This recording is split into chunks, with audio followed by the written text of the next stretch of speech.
Basicamente, tudo está em torno da cultura, né? A cultura que faz a gente observar novas oportunidades ou não. E aqui eu trazei para você um plano prático. Por ser um tempo limitado, eu não vou exaurir essa questão, mas eu vou te falar quais caminhos você tem que fazer para poder aproveitar essas oportunidades, abrir a mente de uma forma prática. Então, eu vou compartilhar a tela com vocês aqui, e aí nós vamos fazer um mapa mental e você vai entender. Vamos lá. Vamos ver. Tá aparecendo? Tudo certo aí, gente? Mapa mental? Só confirme para mim se estão vendo aí na tela o mapa mental que eu passei. Ainda não. Não? Estou compartilhando aqui. Não sei se... Ah, agora sim. Perfeito. Bom, o nome, pessoal, aqui é o plano para conectar o direito com outras áreas de conhecimento para criar novos serviços jurídicos, né? E aí eu separei aqui de uma forma bem prática para você, em 5 passos, sendo o primeiro dele, óbvio, abrir a cabeça. E isso é justamente cultura, isso é justamente mentalidade, tá? E eu faço sempre essa pergunta, é uma pergunta retórica, mas é uma pergunta importante de ser feita, né? Nós fazemos faculdade de Direito ou faculdade de Processo Judicial? E por que, então, que a maioria das pessoas só olham para processo judicial? Por que o foco da maioria das pessoas é o litígio? Sendo que nós não temos apenas esse tipo de função dentro do direito. Tá, então o que o direito é, Marcelo? Como é que o direito pode ser entendido? E aqui eu vou chamar Miguel Reale, porque a prática, o empreendedorismo, ele também pode estar lado a lado com a academia, né? Direito é fato, direito é valor, direito é norma. Como assim fato? Qual é a realidade da vida das pessoas? Eu tenho visto que, infelizmente, a maioria dos advogados não conhecem bem os seus clientes. Eles não entendem o que passam na cabeça das pessoas, no dia a dia, na vida das pessoas. Então, qual é a realidade das pessoas? O que elas vivem? O que elas valorizam? E mais ainda, o que elas querem? A gente, por ser muito guiado pelo dever ser, nós focamos muito no que as pessoas precisam. Mas olha, nós normalmente pagamos pelo que a gente quer, tá? E a gente adia o que a gente precisa. Por isso que a gente tem que ver o que as pessoas querem de fato. E aí depois vem a questão da norma. E a norma do direito, pessoal, não é somente as normas criadas pelo ente público, não é somente a norma pelo legislativo, pelo executivo, como a maioria das pessoas pensam. Na verdade, todas as normas que regulam nossas vidas, as instituições, elas são objeto de trabalho da gente do direito, nós do direito. Então, nós podemos usar isso para fazer processos de trabalho organizado, modelos de condutas, modelos de negócio. Basicamente, qualquer área da vida pode ser trabalhada com conhecimento jurídico. Nós somos ou advogar e defender interesses. Advogar não é simplesmente trabalhar o direito estrito. Então, aqui você começa a perceber a ampliação de oportunidade que a gente tem. E aí, entendido isso, que direito é muito mais do que processo judicial, é muito mais do que as normas estritas do poder dos entes públicos, o que eu tenho que fazer? Eu tenho que perceber qual que é a dinâmica da era digital. Às vezes as pessoas vão vivendo no automático e não param para observar o que mudou no mundo, né? E eu vejo muita gente falando, mas eu tenho resistência com a tecnologia, eu tenho dificuldade com a tecnologia. Nós chamamos isso de letramento digital, que é uma habilidade fundamental, tá? Já atualmente, nos próximos anos. Mas como é que você tem dificuldade com tecnologia se você usa o WhatsApp todos os dias? Como é que... Esses dias eu fui numa palestra e perguntaram, eu acesso à justiça com a tecnologia. Gente, nós temos dados que informam que 95%, 98% da população brasileira tem WhatsApp. As pessoas, então, elas acessam a tecnologia, elas usam a tecnologia. O problema não é a tecnologia em si, é a cultura, é a mentalidade, é o pensamento de que tecnologia é difícil, de que tecnologia não é para mim, de que se eu apertar um botão o mundo vai explodir, mas não é assim que funciona, né? Então, qual é a lógica, qual é a dinâmica do mundo digital? Mais do que só viver, vamos parar, vamos pensar um pouquinho. Não tem mais muro entre nichos. Não tem mais isso. Eu sou um advogado trabalhista, eu sou um advogado empresarial, eu só olho para o direito. Isso não existe mais. Isso é uma regra do mundo digital, gente. A regra do mundo digital é eu sou guiado pelo que as pessoas querem na vida delas, pelos benefícios que eu entregue, não mais pela área do direito que eu escolhi atuar.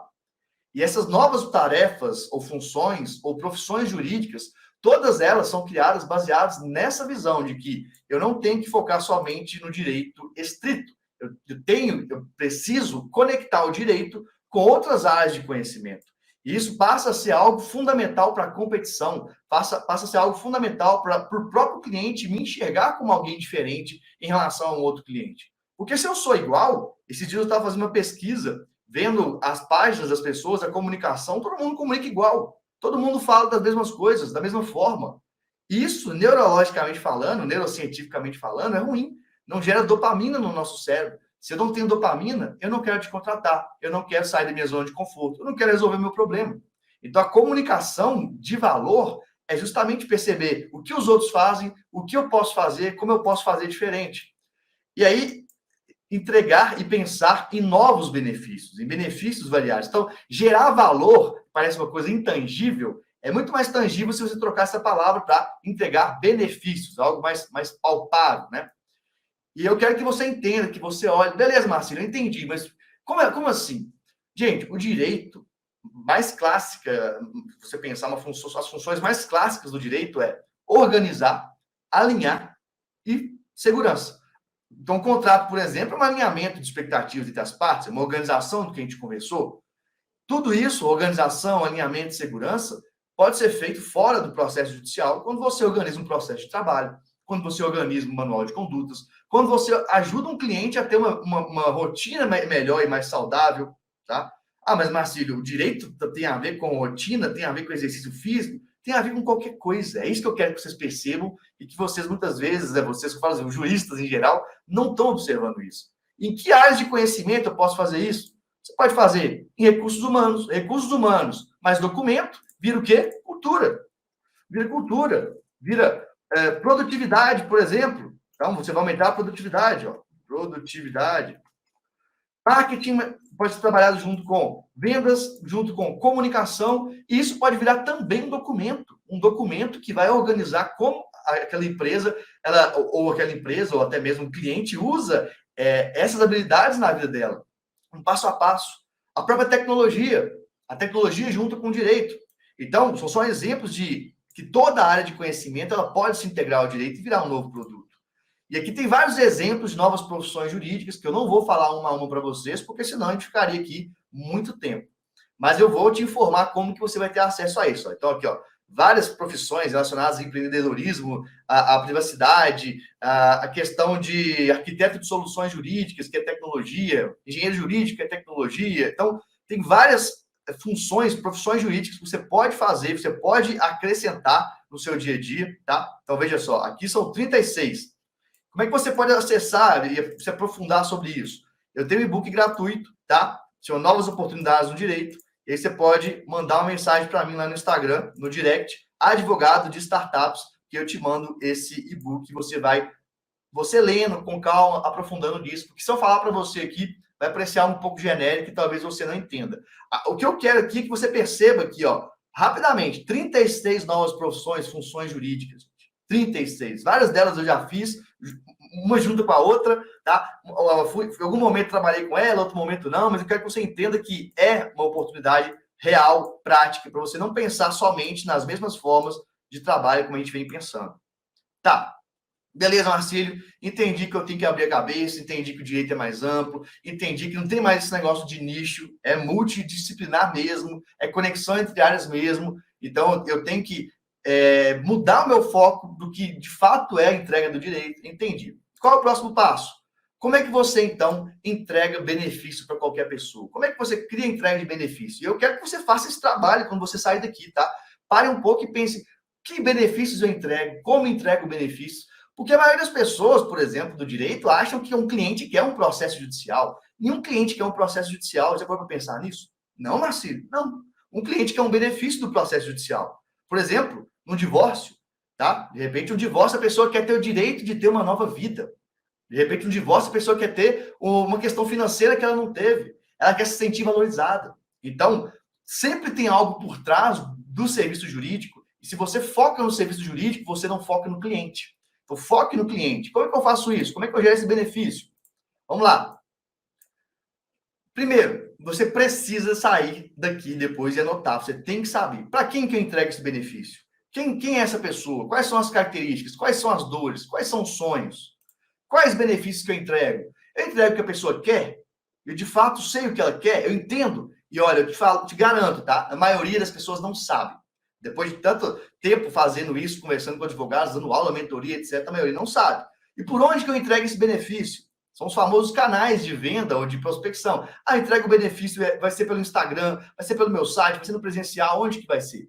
Qual que é o nível de atenção que eu dou para essa pessoa? Será que eu dou o mesmo nível de atenção para os clientes de uma forma igual? Aí você vai me falar, com certeza. Eu falo, não. Um cliente que paga mais tem que ter mais atenção, tem que ter você mais próximo dele. Um cliente que paga menos tem que ter mais automação, tem que ter um contato menor seu com essa pessoa para o custo ficar menor. Não pode ser o mesmo tipo de trabalho. Como que você vai ser remunerado por isso? De que forma? Será que é só remuneração por êxito? Será que eu não tenho uma remuneração inicial? Eu não consigo mostrar por que tem que me pagar por uma remuneração inicial? E o que tem que ser feito para funcionar? Qual que é o ecossistema de atividades que eu tenho que fazer em torno de mim para funcionar? Tá? Quais são as atividades que tem que ser feito? Quais são os parceiros? Quem me ajuda? Por exemplo, se você vai trabalhar com um idoso, será que um fisioterapeuta não é um grande parceiro? Será que um nutricionista não é um grande parceiro? São questões que você tem que pensar que quando você olha para o cliente, você vê que benefícios que ele quer, você percebe que não é sobre direito. Ninguém quer algo relacionado ao direito. O direito é a ferramenta, é o meio, ele não pode ser o fim em si mesmo. Qual que é o seu custo para fazer isso? Por que eu falo muito de não ter um escritório físico, gente? É porque eu tenho raiva do escritório físico, eu tenho raiva do mármore? Não é essa a questão.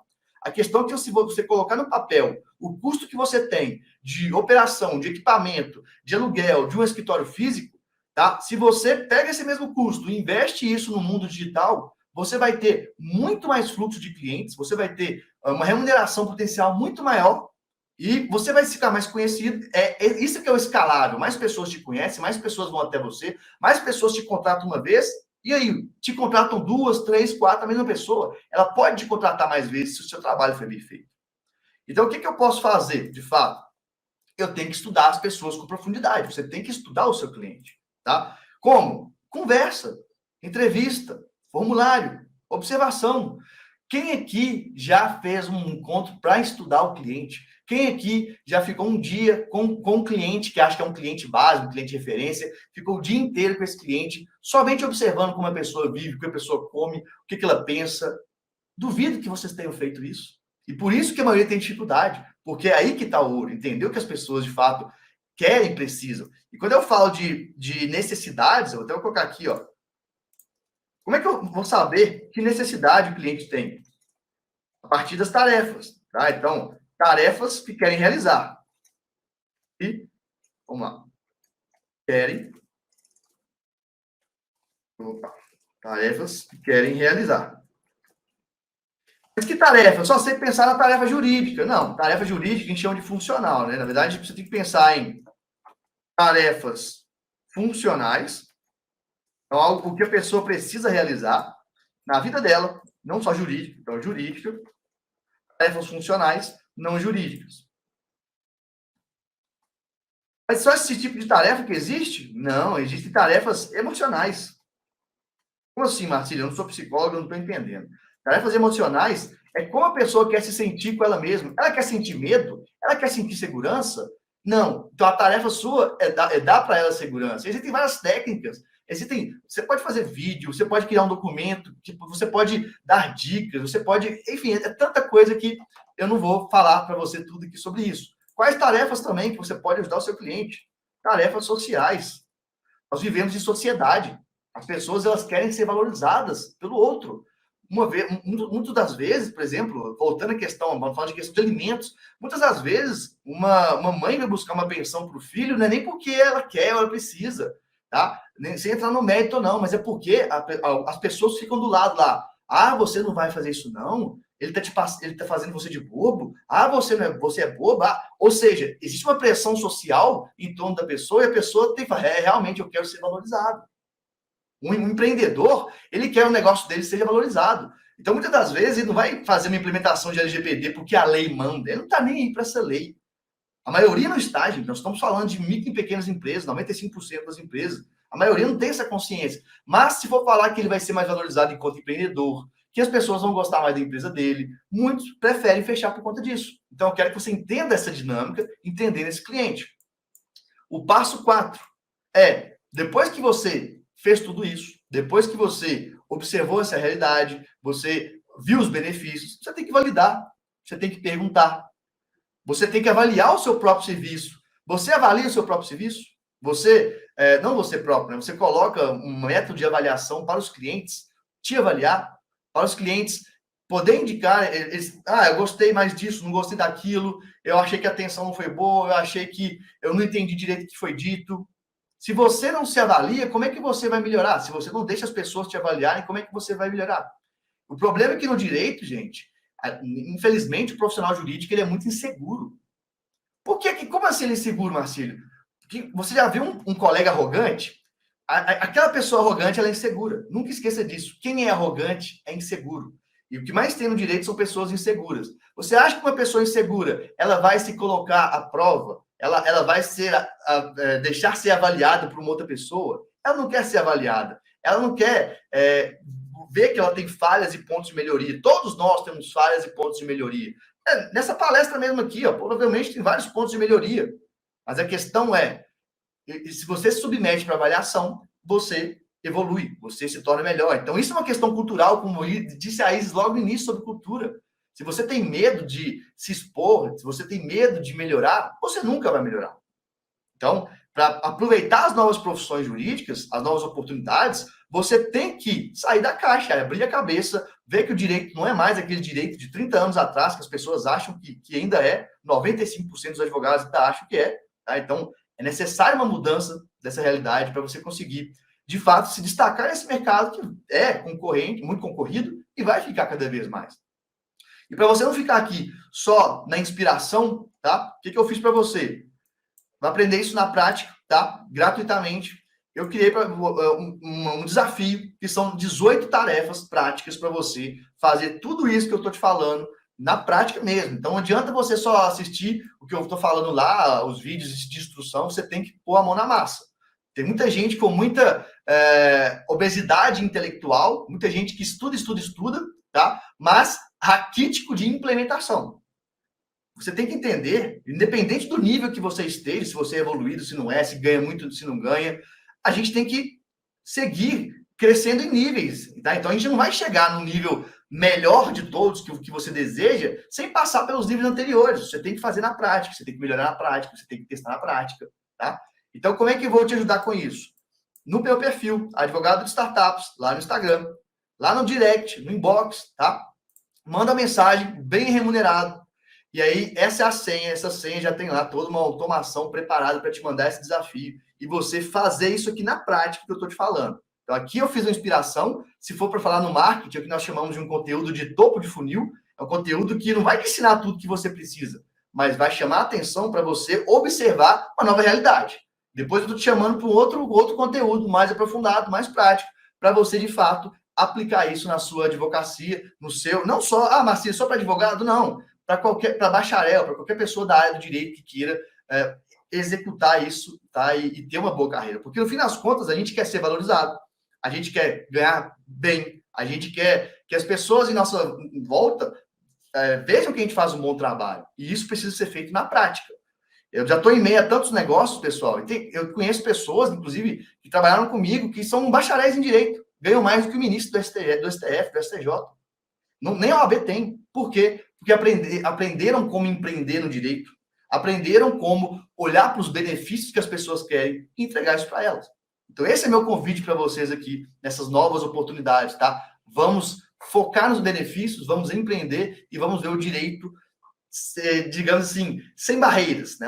Transbordando para todas as áreas. Ao invés de a gente ser aquela pessoa que reclama, o contador faz meu trabalho, agora as pessoas que vão reclamar que você está dentro do trabalho deles também. E aí é isso que acontece no legal design, é isso que acontece no visual law, o marketing jurídico, as áreas de tecnologia. Nós do direito, nós vamos transbordar, estamos transbordando para as outras áreas, porque nós temos uma capacidade gigantesca de organizar qualquer área e aproveitar essas oportunidades. Valeu demais, um grande abraço, tá? Já está minha rede social, já informei para vocês, se quiserem acompanhar lá, vai ser um prazer ter vocês comigo, tá? Valeu? Abração!